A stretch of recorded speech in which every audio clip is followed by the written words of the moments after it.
Alors, donc bienvenue pour cette table ronde. On est ensemble pendant encore 1 heure et puis ensuite on aura une dernière demi-heure avec Véronique Turner pour parler de sobriété, développement et développement durable parce qu'évidemment toutes ces technologies sont consommatrices d'énergie et on aura l'occasion d'en reparler. Là, nous allons parler ici de métaverse, tokenisation de l'économie. Donc, en métaverse, on va voir un peu ce que chacun met dans cet univers. Je pense qu'il faut regarder, c'est un mot évidemment un peu tendance aujourd'hui, mais je pense qu'un peu comme Internet pour les plus anciens il y a quelques années, bien métaverse, on y sera à un moment ou un autre. Ce ne sera pas un deuxième monde, ce sera un monde voilà, dans lequel on ira parfois faire des réunions, parfois faire des achats, parfois sur des loisirs.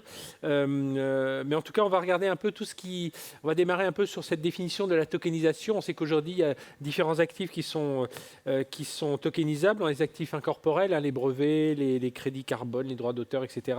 Et puis les actifs fongibles, on en a parlé aussi, qui sont plus faciles à convertir en token. Voilà, on va revenir sur beaucoup de ces sujets-là. Encore une fois, comme aux deux tables rondes, à chacune des tables rondes, on va jouer sur l'interactivité. Donc moi, j'ai quelques questions, mais ensuite, je me tournerai vers vous. Donc si vous avez des questions, des réflexions, n'hésitez pas à intervenir dans nos débats. Et je vous présente chacun de nos invités. Anne Cousin, bonsoir Anne, merci d'être avec nous. Vous êtes avocate au barreau de Paris, spécialiste en droit du numérique. Pierre Guigourez, qui est cofondateur d'Exclusible. Bonjour Pierre, une place de marché sur les NFT dans le luxe, fondée en 2021, donc c'est vraiment tout récent. Fanny Paris, bonsoir. Fanny, donc vous êtes anthropologue et docteur en socio-anthropologie, chercheuse à l'Université de Lausanne. Et puis vous venez de publier 2 ouvrages, c'est ça, qui n'ont pas à voir sur cette partie-là, un petit peu sur le capitalisme responsable, voilà, pour ceux que... Et les métavers sont bien sûr abordés sur ce sujet-là. Merci d'être avec nous. Et puis Arthur Cazalet, bonsoir. Arthur qui est notre caution notaire sur cette table ronde, notaire à Paris, rapporteur du 117e congrès des notaires sur le numérique, l'homme et le droit. Alors je vais démarrer avec vous Pierre, justement en nous dire en quelques mots, donc juste très rapidement ce que fait Exclusible, donc ce place de marché sur la NFT, et puis à quoi ça ressemble, voilà, une expérience dans le métaverse. Oui, alors écoutez, Exclusible, du coup, on est une plateforme effectivement Web3 et Metaverse. Donc, on permet aux marques, en particulier du secteur du luxe, de concevoir et de distribuer des collections de NFT, donc dans le sens d'objets de collection, mais également des expériences dans le Metaverse. Alors, une expérience dans le Metaverse, ça peut recouvrir beaucoup de réalités différentes. On peut être à la fois dans une recherche par la marque d'exprimer son identité de marque à travers cette expérience immersive, donc de faire rentrer le client dans son univers, dans ses codes, ses symboles. Comme on peut être dans quelque chose de beaucoup plus, je dirais, terre à terre, ou voire terrien, avec des metaverses qui ont une vocation à délimiter un monde fini, où il y a une notion de propriété foncière, où chacun est indépendant sur sa parcelle, peut en faire ce qu'il veut. Donc il y a beaucoup, disons, de réalité derrière ce mot de métaverse. Et là, on parle métaverse et tokenisation de l'économie. Qu'est-ce que vous donneriez comme définition de la tokenisation ? Écoutez, je pense que la tokenisation, si on revient un peu à la définition de blockchain, sans rentrer dans les détails, je pense qu'on en a beaucoup parlé aujourd'hui déjà, mais ultimement, c'est un grand registre transparent dans lequel une information est stockée. La tokenisation, finalement, ce n'est jamais que insérer une information dans ce registre. Et cette information est du type wallet X possède token Y en telle quantité, etc. Donc une fois qu'on a dit ça, finalement, la vraie question, c'est plutôt quel est l'actif sous-jacent. Est-ce qu'on est sur un actif purement numérique ? Vous avez énuméré notamment des actifs immatériels qui effectivement se prêtent bien aujourd'hui très naturellement à ces cas d'usage. On l'a vu avec les œuvres d'art aussi. Donc dès lors qu'on reste dans le domaine du numérique, on sent que c'est quelque chose qui est assez naturel et qui aujourd'hui constitue l'essentiel du marché. Là où ça devient intéressant, c'est quand ce champ des possibles va s'ouvrir petit à petit pour intégrer des éléments purement matériels, de l'immobilier par exemple, ou d'autres choses de ce type. Et c'est là où, on va y arriver tout à l'heure je pense, où la blockchain ne va sans doute pas se suffire elle-même et va devoir reposer sur un tiers de confiance justement pour créer ce pont entre l'univers blockchain purement numérique, d'inscription dans ce registre, et puis l'univers matériel de l'existence de ce bien mobilier ou immobilier, par exemple. Qui rejoint bien tout ce qu'on s'est dit au cours de cet après-midi. Arthur, autour de cette définition justement de la tokenisation, donc vous en tant que notaire, comment vous la traduisez ? Alors déjà, dans mon activité quotidienne, j'en ai très peu de traduction. Je continue à muter des immeubles tout à fait existants. et qui n'ont pas de représentation dans le monde immatériel, si ce n'est parfois sous le biais de photos, de représentations graphiques ou autres. Et donc là, il y a des droits qui s'appliquent. Donc ça, il faut bien se distinguer ce qui relève des droits applicables à la représentation et des droits qui sont applicables à l'objet sous-jacent qui est représenté par ce jeton. Intrinsèquement, un jeton n'a pas de valeur en dehors de la solution dans laquelle il est émis. Et donc c'est un concept qui paraît nouveau, mais qui est déjà utilisé dans l'informatique depuis longtemps. C'est avoir un droit de faire quelque chose dans un certain contexte. Représenter un immeuble par un token, ça ne va pas changer le fait que l'immeuble, il existe, il a ses droits et ses obligations, il a une valeur. Le jeton ne va faire que rajouter un outil. Après, pour en faire quoi ? Donc là, tout l'enjeu est de savoir ce qu'on en fait et quels usages ça va autoriser. Une définition homogène de tokenisation, vous allez sur Wikipédia, ça fait 3 lignes. Je trouve ça assez clair. Voilà, c'est la représentation d'un objet. C'est assez simpliste en fait.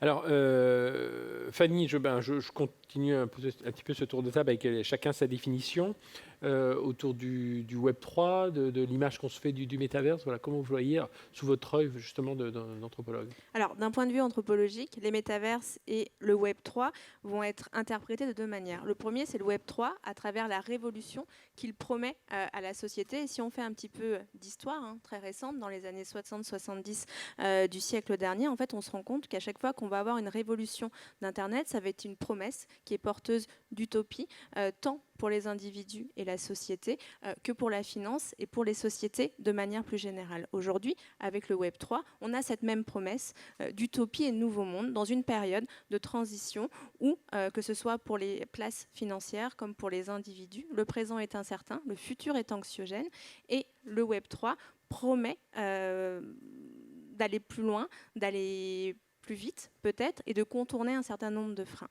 Et puis de l'autre côté avec les métavers, donc des univers immersifs et virtuel, pour l'anthropologue, c'est un imaginaire.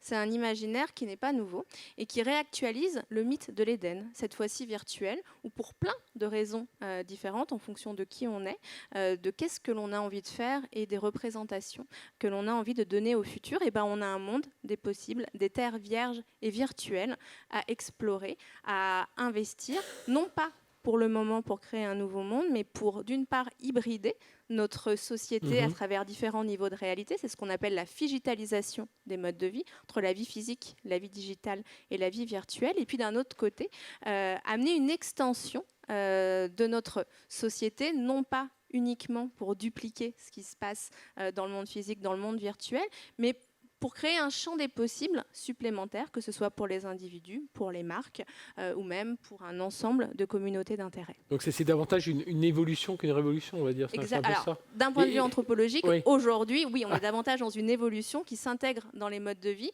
et qui permet d'amener un certain nombre de représentations et de croyances qui parfois nous fait perdre pied avec la réalité et va mettre sous le tapis ou à distance un certain nombre de problématiques comme celle de la sobriété numérique, d'une fracture sociale et virtuelle qui risque d'arriver entre ceux qui peuvent ou qui veulent avoir accès à ces univers et les autres, et puis surtout sur la pertinence de nos modèles de société en période de crise socio-éco-environnementale. Et vous pensez, un peu comme je disais en introduction, que un peu à la façon pour ceux qui ont connu les débuts du e-commerce, on se disait mais jamais de la vie j'irai acheter sur un ordinateur, j'irai dans des magasins, point final, et puis finalement aujourd'hui on va de l'un à l'autre, et puis voilà, ça nous perturbe plus. Le métavers, ce sera ça. On ira un jour, on sera peut-être en réunion ici dans un monde virtuel, et puis on fera une autre partie de la réunion dans un monde physique. Ce sera... Alors, je ne fais pas de futurologie, oui. Mais par contre, par rapport à ce qui est en train de se passer actuellement, effectivement, la croyance que le métaverse va dupliquer ou va remplacer la réalité physique semble pour le coup utopique ou dystopique en fonction des points de vue. Mais par contre, comme aujourd'hui, on peut faire des réunions Zoom ou Teams, effectivement, on pourra avoir un certain nombre de nos activités dans ces univers-là. Mais il faut plus penser l'individu ou la société comme des acteurs stratégiques qui vont faire des calculs de coûts-bénéfices en se disant par rapport à nos objectifs, par rapport à nos potentialités et par rapport aux performances que l'on veut avoir, est-ce que c'est le plus pertinent d'être dans la vie physique, d'être dans le monde digital ou dans le monde virtuel ? Alors Anne Cousin, comment on reflète tout ça sous un angle un peu plus juridique aujourd'hui quand on parle de métaverse, de tokenisation de l'économie? Puis déjà, est-ce que vous avez déjà des clients qui vous posent des questions certainement sur ces univers?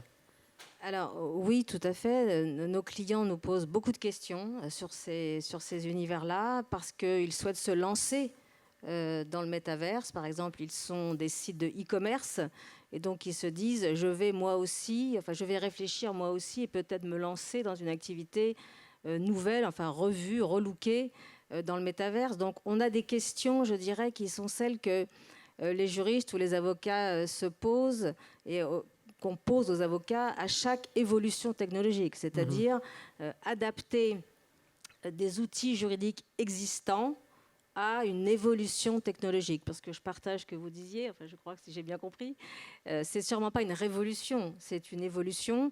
Et la preuve en est, du point de vue juridique, que nous avons aujourd'hui des outils juridiques préexistants et qui sont applicables. Donc les questions qui nous sont posées, elles tournent autour du droit des marques. Est-ce qu'il est nécessaire de déposer la marque sous un nouveau libellé pour que sa reproduction dans un métavers soit protégée? Est-ce que ma marque peut être contrefaite dans le métaverse? On a aussi des questions autour du droit d'auteur. Est-ce que mes créatifs cèdent leurs droits aussi dans le métaverse? Est-ce que c'est un nouveau support? Est-ce que c'est une nouvelle représentation? Tous ces droits de reproduction, représentation qui sont évidemment classiques sont interrogés par cette évolution. Des questions de responsabilité. Lorsqu'on aura des réunions de travail dans le métaverse, est-ce que l'avatar de X peut harceler l'avatar de Y? Est-ce que l'avatar de Z peut diffamer l'avatar de W? C'est des questions de responsabilité de ce type qui répondent des faits et gestes de l'avatar. Bref, c'est des questions finalement assez classiques, adaptées à un nouveau sujet juridique. Et c'est ce que nous faisons, parfois même sans nous en rendre compte. Absolument tout le temps. Moi, j'étais là quand vous parliez du début de l'Internet, j'étais là. Et donc, on se demandait si partager des fichiers musicaux de pair à pair était ou non une contrefaçon. Donc, c'est des questions. Le droit existe. Il n'y a pas de vide juridique. Ça, je pense qu'il faut même le dire. Oui. Il n'y a pas de vide juridique créé par le métaverse. On utilise nos outils, on les applique. Et parfois, on se dit, sur ce point-là, peut-être qu'il faudrait le modifier un petit peu. Et de toute façon, on est en plein bouleversement juridique, puisque vous savez que dans notre domaine, on attend 2 textes de pied ferme, le DSA, Digital Services Act, et le DMA, Digital Market Act, qui vont avoir des choses à nous dire aussi sur le métaverse. Je ne sais pas si j'ai répondu à la question. Oui, si. Et quand on est avocat, est-ce qu'il faut qu'on ait un cabinet justement dans le métaverse? C'est piège, ça. Moi, je n'en ai pas. Pourquoi pas? Vous savez qu'on ne plaide quasiment plus. Alors pourquoi pas un avatar qui le ferait encore mieux? Je ne sais pas. Peut-être.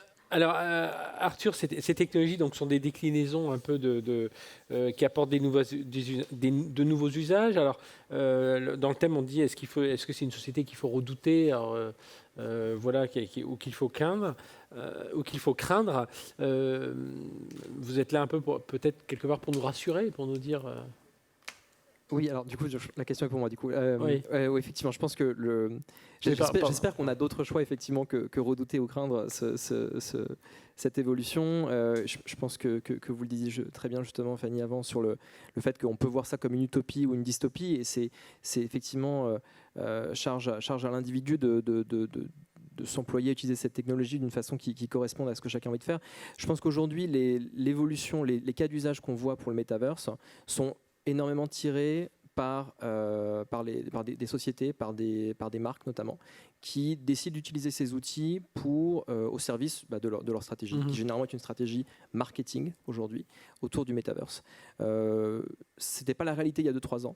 Il y a 2-3 ans, c'était beaucoup de créateurs individuels qui utilisaient ces outils pour en faire un musée. Mais elles y sont parce qu'elles doivent y être, ou elles y sont parce qu'elles savent qu'il y aura de la valeur, qu'il y aura du monde derrière, qu'il peut y avoir même du business derrière? Oui, alors je pense qu'elles y sont. Il y a plusieurs raisons. Il y a plusieurs objectifs généralement qui se recoupent. On va généralement être sur un enjeu de conquête de clientèle, donc d'aller chercher une population qui est présente sur ces univers. Et Et dans ces cas-là, souvent, on élargit un peu la définition des metaverses pour aller chercher des plateformes comme par exemple Roblox ou Fortnite, qui ont des millions d'utilisateurs actifs mensuels. Donc c'est une population énorme qui a une démographie particulière, qui a un intérêt pour les marques. On va être aussi des fois sur des sujets de fidélisation de la base de clientèle, donc sur une clientèle vers laquelle on va vouloir pousser une expérience metaverse pour faire découvrir une nouvelle collection par exemple, ou pour pouvoir assister à un défilé depuis chez soi parce qu'il n'y a pas assez de place dans le lieu qui a été réquisitionné pour ça. Ou bien on va être sur des sujets aussi parfois plus stratégiques, de vouloir vraiment commencer à prendre position sur ces thématiques-là, Web3 et Metaverse, parce qu'on a une conviction de la part des marques que ça va être des thématiques majeures, des moteurs de croissance majeurs pour les 5 à 10 prochaines années, et que même si aujourd'hui finalement il y a encore beaucoup de doutes sur quels sont les cas d'usage qui sont solides, lesquels vont peut-être se dissiper, il y a un enjeu quand même d'être présent aujourd'hui. Et puis on va être aussi parfois très concrètement sur des sujets de chiffre d'affaires, donc soit de vendre par exemple des NFT, soit de vendre des produits physiques par l'intermédiaire d'un canal Metaverse qui va amener vers du e-commerce. Donc, c'est tous ces éléments, tous ces objectifs-là parfois qui sont parfois ensemble, parfois seulement certains d'entre eux, qui sont généralement poursuivis par les marques. Et justement, alors, Arthur, pour le coup, pardon, tout à l'heure, par rapport à l'essor de ces technologies, pour vous, quels sont les défis là, des notaires par rapport à tout ça ? Je pense que le salon d'aujourd'hui en témoigne. Les notaires sont quand même plutôt à la pointe en matière d'expérience numérique. On fait des actes numériques. Après, si on se replace 15 ans en arrière, on aurait dit à des notaires qui recevraient aux quatre coins de la France des actes avec un autre notaire à l'autre bout de la France. Il n'y aurait peut-être pas cru. Et il aurait objecté la sécurité juridique, probablement la sécurité informatique et autres. Aujourd'hui, c'est quelque chose qui paraît naturel, au point même que parfois il faut se prévenir entre notaires que non, cette fois c'est physique. On se voit et ça se passe même à Paris. Donc c'est pour voir que le numérique finalement peut faire peur au départ et in fine aboutir à des usages qui paraissent tout à fait communs. Sur le métaverse ou la tokenisation en réalité c'est un sujet, plus on en parle avec nos clients, plus on se rend compte que c'est plus un sujet back-office. Il y a probablement des économies à faire, des choses qui peuvent s'automatiser. Et du coup, quand on automatise, on augmente l'humain et on réduit l'effectif en fait. Du coup, c'est pour faire des économies. Comme on le voit avec la publicité foncière numérisée en France, les effectifs fondent. Les humains disparaissent et on se retrouve avec un effectif beaucoup plus réduit. Sur le métaverse, l'intuition, dans le congrès des notaires, on a surtout analysé les droits dans le métaverse, donc les questions qui sont, voilà, exactement, ou l'avatar et les questions autour de l'avatar. Mais si on va plus loin et qu'on essaie de faire de la futurologie, je ne sais pas si vous appelez ça comme ça, il est clair que ça va peut-être apporter une expérience supplémentaire pour l'utilisateur. Est-ce que l'expérience notariale peut se nourrir de ça ? Est-ce que vraiment on pourrait imaginer interagir avec des avatars. Là aussi, aujourd'hui, il faut être prêt. On ne sait pas si ce sera l'avenir, mais il faut être prêt à avoir, parce qu'il y a certains de vos clients qui y seront sans doute. Il y a des clients qui disent déjà faire des réunions avec la solution Meta, accès plutôt réunion, mais ça reste très embryonnaire. Le visuel n'est pas très joli, c'est pas de la très belle définition. Disons qu'on ne se voit pas comme un jeu PS5. Je ne sais pas si vous voyez les visuels, c'est joli, c'est GD. Là, c'est plutôt ça ressemble à Mario Bros. Donc tant qu'on sera à ce niveau-là, évidemment que ça va pas. Moi, notaire, je ne vais pas pouvoir interagir avec mes clients sous un visuel aussi dégradé. Par contre, le jour où ça va vous ressembler presque comme je vous vois maintenant, la question se posera sans doute. Mais il faut rester agile, je pense, et ouvert comme le notariat a su le faire. Des usages vont arriver. Est-ce que les notaires doivent être prescripteurs de nouveaux usages ou témoins du temps, gardiens pour apporter de la sécurité dans de nouveaux usages? Ça, c'est la profession qui verra à ce moment-là. Justement, Pierre, par rapport à cette tokenisation des notaires, vous, par rapport à votre expérience dans votre univers, comment vous la percevez ? Oui, je pense qu'effectivement, ce qu'on a évoqué à l'instant, c'est très vrai. C'est comment le metaverse va permettre finalement de faire évoluer certains usages, notamment dans l'échange avec son client. Si on se place dans une autre définition du metaverse qui est plus effectivement celle d'univers persistant dans lequel les utilisateurs interagissent, là, je pense qu'on peut imaginer d'autres zones, je dirais, où les notaires ont peut-être effectivement à terme vocation à s'insérer. Je pense par exemple au monde virtuel persistant qui sont déterminés. Un exemple tout bête, de notre côté chez Exclusible, on travaille actuellement avec le gouvernement de Madère pour réaliser une réplique de l'île de Madère dans le Metaverse. Donc c'est un lieu virtuel, c'est le support, l'infrastructure d'un jeu à venir. Les utilisateurs peuvent acheter des parcelles de cette île virtuelle, ne donne pas droit à la vraie parcelle, la vraie plage sur Madère, mais il l'achète avec du vrai, absolument, en crypto-monnaie, tout à fait. Chaque parcelle donne droit à un document officiel qui va être fourni par le gouvernement de Madère, donc certifiant que le gouvernement reconnaît les droits d'utilisateur à construire sur cet univers virtuel, pas sur l'univers réel. C'est une expérimentation que je trouve assez intéressante, de donner plus de confiance à l'utilisateur, de se dire que ce métaverse-là n'est pas un univers fantastique, c'est un univers qui est une réplique de l'île de Madère, bien réelle, elle. Et c'est intéressant et rassurant de se dire que le gouvernement a donné son approbation pour ce projet. C'est un exemple qui est encore assez récent d'un endroit où on pourrait imaginer le notaire éventuellement s'interfacer. Juste pour donner peut-être un autre angle éventuel, sur tous les aspects de tokenisation de biens matériels, je pense qu'il y a un enjeu à ce que le notariat puisse jouer le rôle qu'on appelle d'oracle dans la blockchain. Donc c'est ces fameuses sources d'informations ayant valeur de preuve entre la blockchain et une source d'information externe. Généralement, les oracles aujourd'hui sont plutôt utilisés pour les marchés financiers, c'est pour donner le cours du dollar, le cours de l'Ether, etc. On pourrait tout à fait imaginer que le notariat demain puisse être une forme d'oracle relatif au cadastre, relatif à des biens immobiliers, etc. Voilà, je pense que c'est une autre. Puisse donner un peu tous les justificatifs donc on demande régulièrement. Exactement, pour que finalement les transactions qui sont exécutées sur la blockchain fasse référence à une source de connaissances, une source de preuves, disons, qui soit fiable et reconnue par tous.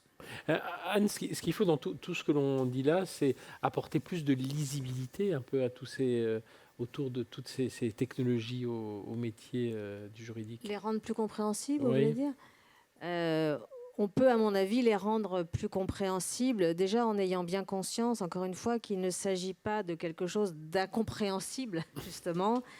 Il ne faut pas être impressionné par le terme métaverse, par exemple, ou métavers en français. C'est juste méta plus univers, c'est un autre univers, mais il faut se le représenter comme une évolution technique importante, une modification d'habitude, mais encore une fois, le droit qui est à notre disposition est suffisamment souple, adaptable, pour que ces nouvelles réalités, qui sont en fait des prolongements de ce qui existe déjà, il n'y a rien de révolutionnaire, me semble-t-il, à ce projet de l'île de Madère. Enfin, j'ai l'impression que c'est un jeu vidéo comme un autre, finalement, comme il y a 20 ans. Donc, il y a des évolutions, mais il n'y a pas de gouffre, il n'y a pas de précipice. C'est accessible. Et donc, il faut que le juriste, et les notaires sont des juristes parmi d'autres, comprennent que c'est accessible, c'est possible. Ce n'est pas si compliqué que ça, ça ne les rejette pas, au contraire, c'est inclusif et on peut parfaitement y accéder sans difficulté. Encore une fois, le droit actuel doit être sûrement adapté comme toujours, mais on a quand même mis 20 ans à arriver au DSA, après l'invention du commerce électronique, donc on va peut-être encore mettre 20 ans, mais je veux dire, on peut le faire, enfin, c'est pas impensable. Donc, il faut s'habituer à l'idée que c'est un futur presque présent, accessible, possible, et que nos grilles de lecture juridique, elles sont parfaitement transposables. Voilà, il faut pas se dire je n'y arriverai pas. Je pense que c'est très important. Même chose pour vous, pour le métier du notaire. Nous, ce qui est intéressant, c'est que souvent, les gens qui viennent nous voir, c'est sur les sujets immobiliers. Il y a aussi des gens qui viennent nous voir sur les sujets de transmission famille. Ils se disent alors, comment je vais faire dans un univers numérique? Je vais avoir des codes qui me donnent droit, par exemple, à mes bitcoins. Qu'est-ce qui va se passer quand je vais mourir? Donc ça, c'est des questions qui aujourd'hui n'ont pas vraiment de solution concrète pérenne, parce qu'il va falloir vous en remettre à un tiers de confiance. Donc est-ce que le notaire est le tiers de confiance naturel pour ça? Je pense qu'il devrait s'en saisir.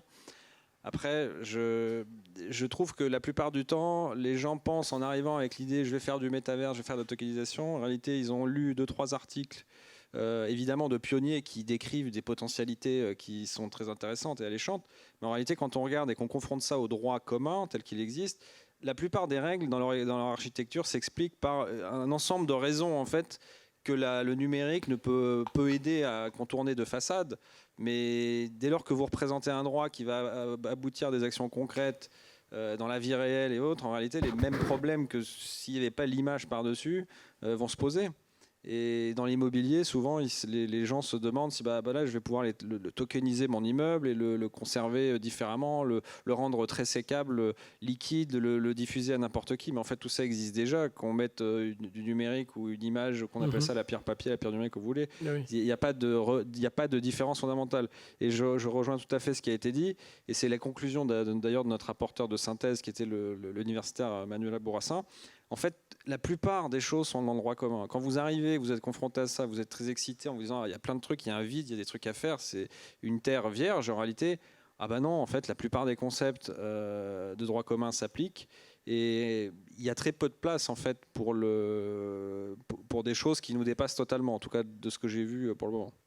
Qu'est-ce que ça signifie tout ça sur l'évolution de nos sociétés, Fanny Paris ? Alors, une des réponses que je peux vous donner, c'est d'interpréter le métaverse comme une innovation. L'innovation, d'un point de vue anthropologique, c'est un processus non linéaire qui suit 3 étapes. Celle de l'invention technologique de procédés sociétals. Et c'est au stade de l'invention que les métaverses, déjà dans la science-fiction, et ensuite dans notre société, ont commencé à voir le jour. Quand Second Life est apparu, on nous promettait aussi une révolution et un autre monde qui allait se substituer à la réalité.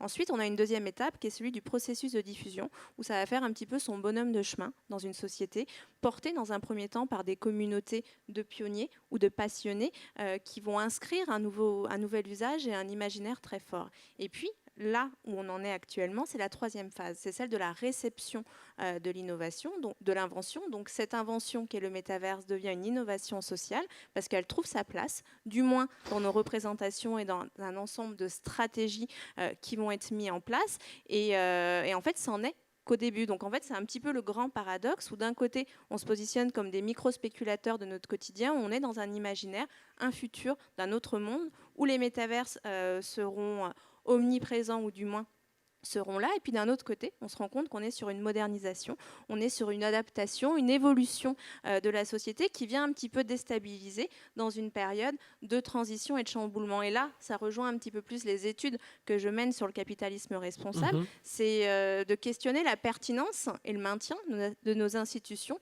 et de notre société quand on va essayer de capter ou de fidéliser une nouvelle cible, lorsque l'on va essayer de poursuivre un petit peu ce que l'on faisait dans la vie physique ou dans la vie digitale quand on a une panne de désirabilité de notre marché. Et enfin, ce que je trouve très intéressant avec les différents métiers qui sont ici, c'est que les Web 3, là où il y a une révolution quand même d'un point de vue anthropologique, c'est que ça arrive à renouer entre tradition et hyper-technologie. On le voit très bien avec les NFT qui révolutionnent en quelque sorte la notion de propriété avec ces terres virtuelles que l'on peut acheter qui questionnent l'évolution des classes sociales et le rapport à la propriété dans un monde où c'est compliqué pour de plus en plus de personnes. Et enfin, avec les cryptos, où on a tout un imaginaire, une terminologie qui renvoie aux mines, qui renvoie à un imaginaire lointain, de se dire que peut-être le futur et la place des métavers, c'est d'arriver à faire une sorte d'alliance entre des métiers, des manières de faire société relativement anciennes et l'évolution technologique de nos sociétés qui, pour le moment, est un petit peu inévitable. Oui, c'est sûr que sur cette partie-là, voilà, on a du mal un peu à se projeter. Alors, un autre point sur lequel on pourra revenir avant de passer aux questions, si vous en avez dans la salle aussi, Anne, lorsqu'on a préparé cette table ronde, on a dit oui, puis il y a autre chose sur lequel il faut faire attention, c'est que dès qu'on parle de métaverse, on pense à Meta, Facebook, on a Microsoft qui s'est manifesté, on a Accenture, enfin on a plusieurs grandes entreprises. Et là, on a une domination technologique alors qui existe déjà dans tout un tas de domaines technologiques. Et là, alors qu'on s'apprête à aller vers ces nouveaux horizons, on se retrouve encore domination technologique américaine. Et là, il faut faire attention. Alors, c'est effectivement un des dangers du développement des métavers, c'est tel qu'il est perçu notamment par la Commission européenne, qui a établi une espèce de livre blanc, enfin de pré-livre blanc sur les risques des métaverses, et notamment du point de vue juridique, c'est qu'en réalité, on aboutisse à une concentration des offreurs de plateformes de métaverses, où une entreprise qui voudrait exister dans le métaverse n'aurait pas le choix que de recourir à telle ou telle plateforme, un choix entre 2 opérateurs, par exemple, avec une technologie imposées par cet opérateur, qui dicteraient du coup le comportement à adopter dans ce métaverse, et qu'on aboutisse à une concentration extrême du marché sans liberté de la part des demandeurs de services, et donc augmentation des prix, stratégie d'éviction des concurrents, etc. Enfin, la litanie habituelle des problèmes qu'on rencontre en droit de la concurrence, ça c'est un risque tout à fait réel. On le voit aussi à travers des acquisitions récentes des GAFAM qui achètent des entreprises très innovantes pour tuer l'innovation en fait, pour empêcher qu'elle se développe. Donc tout ça, c'est des sujets qui existent déjà et qui probablement vont exister très fortement dans ces univers-là. Et c'est un des principaux dangers économico-juridiques probablement dans le futur, oui.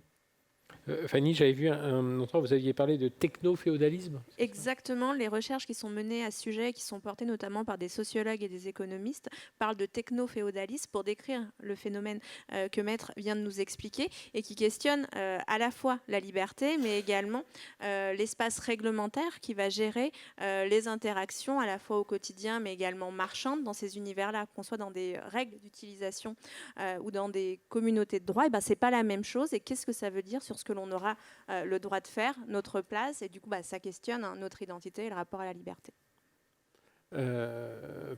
Pierre, ça fait aussi penser à,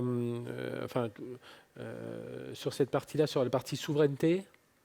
Enfin voilà, qu'est-ce que ça vous inspire aussi par rapport à ces technologies-là? Parce que oui, vous aussi, vous êtes dans cet univers. Oui, absolument. Je pense que c'est effectivement, on a ce que vous décriviez à l'instant sur les GAFAM. Effectivement, on l'a vu dans l'âge du Web 2, on continue à le voir puisqu'on vit toujours dans cet âge-là. Je pense néanmoins que ce phénomène d'oligopole constitué par Google, Amazon, Meta, etc., va être plus vulnérable dans un environnement Web 3 du fait de l'utilisation des blockchains, qui sont par nature un bien commun, alors qui ne peut pas être contrôlé, en tout cas si on parle uniquement des blockchains ouvertes, décentralisées, etc. Pour donner un exemple concret, admettons que demain, Decentraland devienne une plateforme absolument incontournable, majeure et un oligopole du metaverse. Decentraland utilise Ethereum, d'accord ? Donc tous les titres de propriété, tous les objets, les avatars, etc. existent sous forme de tokens, de NFT sur la blockchain Ethereum. Si demain je suis un concurrent, je souhaite prendre la place entre guillemets de Decentraland, ou du moins être en concurrence avec lui, rien ne m'empêche d'utiliser cette information-là qui existe sur la blockchain, de savoir que telle wallet possède tel bâtiment, tel terrain, etc. Et de décider en fait d'offrir une forme de récompense ou une incentive, une raison de venir sur mon metaverse à toutes ces personnes-là, en faisant ce qu'on appelle des airdrops, donc en faisant des cadeaux à ces différents wallets qu'on peut identifier très, très simplement de manière transparente. C'est une façon de fragiliser, je pense, la domination de certains acteurs. Ils peuvent être à tout moment... voilà, je pense qu'il y a une notion de vulnérabilité qui est beaucoup plus forte que dans le Web 2, où dans le Web 2, je serais bien incapable de vous donner la liste des clients de Meta ou de Google. Ce sont des bases de données entièrement privées. Dans le cas du Web 3, il y a une forme de transparence qui, je pense, doit réduire un petit peu les risques d'émergence de ce type d'oligopole. Sur ce sujet, Arthur, de souveraineté, de techno-féodalisme, quand on est notaire, est-ce que voilà, on a entendu ce matin, on a eu une table ronde sur la cyber, sur l'IA, on est venu à parler du cloud souverain aussi, puisque ça c'était un point important. Moi, là, je reviens à l'immobilier. En fait, si vous dites que vous êtes propriétaire dans le métaverse, en fait, vous êtes propriétaire de quoi ? Ça n'a de valeur que parce que déjà la communauté qui appartient à ce métaverse y attribue une valeur. Et par ailleurs, si vous avez un problème, un contentieux dans ce contexte-là, qui va le régir ? Donc j'entends Decentraland. Alors peut-être que la collectivité va peu à peu établir un corps de règles et se comporter un peu comme, enfin, un peu faire état. Mais en attendant, si c'est une entité centralisée, oui, il va se substituer un peu. Ça va être le suzerain de son univers numérique et c'est lui qui va fixer les droits et devoirs de chacun. Et donc moi, si un client vient me voir en me disant bon, je suis en train de me faire exproprier mon terrain dans Decentraland. Alors là, j'attends que le numéro du juriste classeur qui va traiter de l'expropriation dans le métaverse. Je pense que c'est juste une question de droit de créance vis-à-vis d'un producteur de logiciels, d'une solution en SaaS ou peu importe, qui va se poser différemment, probablement avec des solutions collectives décentralisées. Mais je pense que dès lors qu'on arrivera à ce niveau d'implication où vraiment des vrais préjudices pourront être subis, les États vont nécessairement intervenir. Même si quand on a cherché sur les sujets de Facebook, Google et autres, on s'est rendu compte qu'en réalité, il y avait une sorte de droit supérieur à tout qui, dans la pratique, même si ce n'est pas les textes, même si les textes européens ou américains semblent montrer qu'on peut y arriver, en réalité, si l'usage ne le permet pas, au décès d'une personne sur Facebook, je mets au défi de trouver une dizaine de notaires qui savent exactement comment faire pour avoir le droit à la restitution des données personnelles. Franchement, c'est impossible. Ouais, déjà fermer le compte, c'est compliqué. Alors, oui, aussi. Accès aux data. On a un peu de temps pour les questions, donc n'hésitez pas à vous manifester sur ce sujet du métaverse. Sinon, on poursuit. Non, pas pour l'instant. Bon, réfléchissez, puis je reviendrai dans un deuxième tour. Pierre, quelles sont les prochaines étapes là? On est encore dans une phase embryonnaire, oui. Alors l'embryon est un peu plus gros pour certains et plus petit pour d'autres. Comment vous voyez cette évolution? Et puis justement, comment, de par votre regard de spécialiste dans cet univers, comment vous voyez l'évolution du métier de notaire? Alors, je pense qu'effectivement, il y a deux questions, donc celle du marché finalement dans son ensemble et donc celle du métier de notaire. Je pense que sur le marché dans son ensemble, l'enjeu aujourd'hui, c'est l'adoption. Parce que finalement, on parle aujourd'hui d'un phénomène, le metaverse, qui finalement représente, quand on est uniquement sur la définition Web3 du metaverse, qui représente finalement assez peu d'utilisateurs aujourd'hui. Selon les plateformes qu'on va choisir, Sandbox, Decentraland, on va être sur quelques milliers d'utilisateurs quotidiens. Si on prend une définition beaucoup plus large comme Roblox, on va être sur quelque chose de beaucoup plus large, mais on sort un petit peu du territoire Web3. Donc l'enjeu aujourd'hui, c'est l'adoption. C'est quelque chose qui va forcément prendre du temps, du fait de l'équipement hardware. Aujourd'hui, certaines plateformes, notamment qui utilisent les moteurs graphiques les plus poussés, pour avoir justement une expérience un peu plus sympa que Mario Bros, demande beaucoup de hardware, disons, beaucoup plus puissant. Donc il y a tout cet équipement, l'équipement en lunettes de réalité virtuelle, etc. C'est des choses qui vont prendre un petit peu de temps. Il y a aussi du temps qui va devoir être pris pour faciliter l'expérience utilisateur. Aujourd'hui, si on veut accéder par exemple à Decentraland, il faut un wallet. Donc il faut savoir comment faire, mais ce n'est pas forcément quelque chose qui est extrêmement simple. Là aussi, les GAFAM, pour le coup, jouent aussi un rôle d'adoption. On a vu récemment Instagram qui permet de montrer ses NFT, Facebook, etc. Donc voilà, c'est quelque chose qui va encore prendre du temps, mais je pense que c'est essentiel pour qu'on puisse justement se retrouver dans des situations où on ait vraiment une vraie adoption et donc des cas d'usage beaucoup plus significatifs. Et ensuite, la conséquence, je dirais, pour le métier de notaire, c'est... Juste avant de passer au métier de notaire, et comment vous expliquez que certains y vont plus vite, comme les marques que vous représentez, avec qui vous travaillez dans les marques de luxe, notamment? Oui, je pense que il y a différentes raisons. Je pense qu'il y a une partie qui tient à la perception de l'urgence, je dirais, d'être présent, de ne pas rater cette occasion de se positionner. Et donc ça, l'industrie du luxe n'a absolument pas envie de réitérer l'expérience du e-commerce où ils ont peut-être été plus suiveurs que pionniers. Je pense qu'il y a un vrai réflexe là-dessus de vouloir, dès le début, prendre possession de ces outils.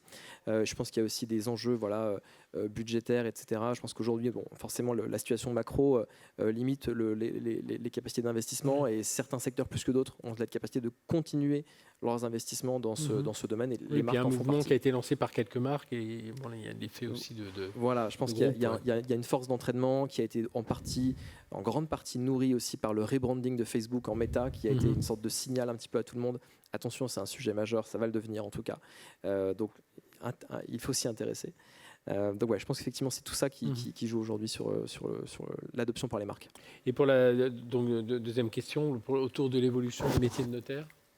Du coup, autour de l'évolution du métier de notaire, je pense que c'est un petit peu tout ce qu'on a dit sur cette capacité à jouer le rôle de tiers de confiance dès lors qu'on connaîtra les cas d'usage les plus représentatifs. Effectivement, aujourd'hui, je veux bien croire que dans le quotidien de la profession, ce soit quelque chose de très mineur. Avec cette adoption voilà, on devrait avoir un volume augmenté et on devrait comprendre vraiment aussi quels sont ces cas d'usage vraiment significatifs. Est-ce qu'on est sur des cas d'usage plutôt autour de tout ce qui est l'avatar, voilà, est-ce que la possession de l'avatar, l'équipement de l'avatar, le comportement de l'avatar, etc. Est-ce qu'on est plutôt sur de la tokenisation d'actifs physiques? Est-ce qu'on est plutôt sur de l'immobilier virtuel? Voilà, tout ça, c'est des terrains de jeu qui sont aujourd'hui en train d'être progressivement labourés. Et voilà, seule l'adoption nous donnera un petit peu une vision claire de quels sont ces vrais cas d'usage sur lesquels la profession a vocation à... Quel sera le pont entre les deux univers? Enfin, tout à fait. Voilà. Assez complexe. Aujourd'hui, on est encore assez tôt. Les limites, Arthur, là, de ces modèles, qu'est-ce qu'on pourrait encore améliorer? C'est-à-dire par rapport à justement les prochaines étapes de métaverse, de tout les prochaines étapes, pardon. Quelles limites vous voyez d'ores et déjà? Il peut y avoir des limites technologiques, des limites d'investissement, des limites déjà éthiques peut-être. Il y a une limite. On va voir le notaire, on attend de lui des réponses concrètes la plupart du temps en tout cas. Donc c'est vrai qu'on n'est pas très à l'aise à interagir avec nos clients sur ces sujets-là aujourd'hui parce qu'en réalité, le sujet est vaste, à plusieurs appréhensions. Ce qui est intéressant, c'est de voir que les notaires, je pense, ne soupçonnent pas leur modernisme et leur capacité à appréhender les enjeux sociétaux globalement, parce qu'on est avec la vie de la famille, l'immobilier, les activités économiques, on a quand même un rôle, alors différemment que les avocats, hein, je ne les mets pas à part, mais c'est vrai que le notaire, dans le tiers de confiance, l'univers numérique, je me dis, il y a nécessairement une histoire qui fait qu'on restera. Après, comment ? Je ne pense pas que le notaire ait exploré des terrains sur lesquels il n'aura pas de valeur ajoutée. Donc, typiquement, certifier la propriété dans des centrales land. Notre capacité à comprendre les enjeux de la propriété intellectuelle, des interactions avec les éditeurs de logiciels ou avec une communauté c'est pas le juriste-classeur actuel, et franchement on a déjà un juriste-classeur qui est énorme dans le notariat. Je suis pas sûr qu'on ait la capacité d'aller sur ces terrains-là, et d'ailleurs il y a tout un tas de terrains qui ne sont pas dans notre monopole d'activité, qui ne sont pas exploités alors qu'on pourrait très bien naturellement le faire. Donc sur le numérique, moi je crois pas du tout que le notaire... D'ailleurs, il fait intéressant, il y avait dans un texte, par exemple, pour les notaires, la capacité d'être séquestre dans le cadre des levées de fonds en ICO. Et du coup, quand on a vu ça, on avait interrogé la profession de savoir, est-ce que vous savez, qu'est-ce que vous en pensez et tout. Et comment on fait? On a interrogé la CDC, aucune réponse, ils ne savent pas. En fait, les pouvoirs publics ont fantasmé en se disant, attendez, on peut mettre des avocats, on peut mettre des banques, on peut mettre des... Ils ont mis une litanie de professionnels qui pouvaient aider à faire les levées de fonds en crypto. Et donc les notaires se sont retrouvés là. Et en fait, en pratique, on a demandé, ok, nous on aimerait bien, c'est marrant, on aimerait bien essayer. Il y a ceux qui gardent nos fonds et nos instances professionnelles, personne n'était capable de dire mais concrètement comment on fait, et on vous propose une solution, qu'est-ce que vous en pensez? Pas de réponse. Donc je pense qu'on n'est pas mûr, on n'est pas mûr pour ce type d'évolution. Ouais, donc il faut encore un peu patienter. Anne, pour vous, un effort, vous l'avez rapidement dit tout à l'heure, sur la collecte, l'utilisation des données. Donc on doit, les données personnelles, faire un lien avec les réglementations actuelles, DMA, DSA. Alors ça, c'est sûr que la question de la protection des données à caractère personnel, que là tout le monde connaît, puisque le RGPD, on ne peut pas l'ignorer, à moins de vivre dans une grotte dans le métavers. Donc la question de la collecte des données personnelles, elle se pose de manière encore plus délicate dans le métaverse, parce que on a nos questions habituelles de détermination du responsable du traitement et du sous-traitant qui sont rendues plus complexes par les interactions qui existent dans le métaverse. Donc pour qui, par qui les données sont traitées, c'est pas toujours très clair. Les données qui sont collectées, ce sont des données hautement sensibles qui se rapportent au comportement, aux émotions des personnes, qui sont collectées parfois malgré elles.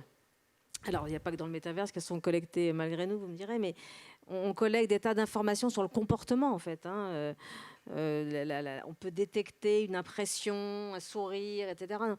Donc, l'information que l'on doit, comme responsable du traitement, aux personnes dont les données sont collectées sur la finalité du traitement et ses principales caractéristiques, c'est beaucoup plus complexe dans le métaverse. Donc là, on est vraiment, à mon avis, plus que dans d'autres domaines d'ailleurs, au cœur de ce que peut être un droit rendu encore plus complexe, un droit qui vient de se faire, le RGPD c'est quand même assez récent, et qui est rendu encore plus complexe par une évolution de la technologie. Ça, vraiment, je pense que la question des données personnelles en est l'expression la plus parfaite. Et certains poussent à la modification de ce RGPD qui a 4 ans seulement aujourd'hui.